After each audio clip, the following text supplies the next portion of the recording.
J'ai entendu parler d'une révolte des joueurs. Je ne trouve pas que c'est le bon, Oui, le bon terme. Je trouve que c'est une réaction ouais. des joueurs qui ont envie, dans l'intérêt du club, du, Et donc dans l'heure, du hein, vestiaire voilà.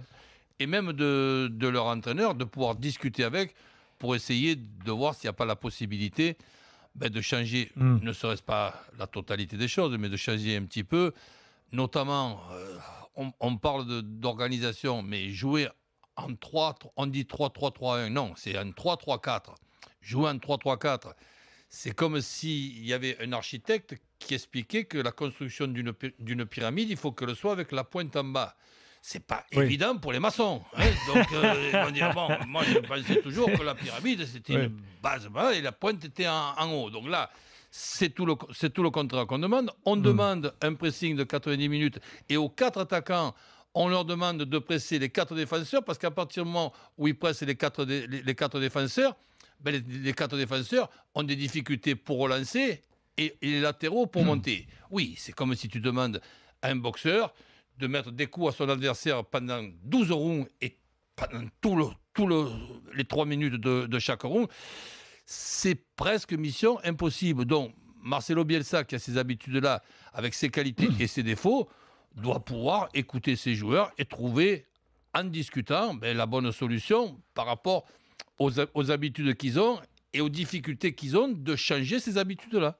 Moi, je trouve ça tout à fait intelligent. Alors, toi, tu demandes donc du pragmatisme de la part de Bielsa ou t'estimes, parce qu'il y a la fameuse phrase, la célèbre phrase, ah ouais, mais Bielsa, il est prêt à mourir avec ses idées. Enfin, c'est quand même mieux de rester vivant avec ses idées, non, ou alors d'en changer. Non, mais même si tu veux, je vais même un petit peu plus loin, mourir avec ses idées, préfère mourir avec ses idées que vivre avec les idées des autres, ça se discute aussi. Parce que oui, si par exemple tu peux piquer 2-3 idées des autres qui te permettent de rester en vie, j'appellerais ça une fois de plus de l'intelligence. Mais bon, son surnom, c'est pas El Génie, c'est El Loco. Donc c'est qu'il doit être spécial quelque part. Et il faut le prendre avec ses qualités et ses défauts. Et n'oublions pas ses énormes qualités qui sont que ses contenus d'entraînement font que les joueurs individuellement progressent par rapport à des ateliers, des répétitions de gestes, par 2, par 3, tout ça c'est pratiquement parfait. Ensuite, le management et l'explication à ces joueurs qu'on joue en 3-3-4, là c'est pas évident de faire passer cette formule-là. Je me mets à la place, même si c'est il y a quelques années, si j'avais été joueur, voir déjà ce qu'on demande au numéro 6 de la deuxième ligne de 3, quand son copain de droite et son copain de gauche sont obligés d'écarter sur les côtés, il est seul au milieu du désert.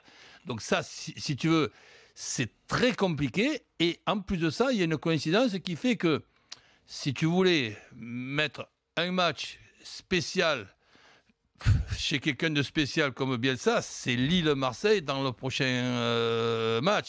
Et là, avec ce qui se passe dans la réaction des joueurs qui demandent un changement, ça complique pour moi la situation pour Marcelo, dans le sens que si ça se passe bien, on dira que c'est parce que les joueurs ont demandé quelques changements, et si ça se passe mal, c'est qu'une fois de plus, les joueurs n'ont pas compris ce qu'il fallait faire.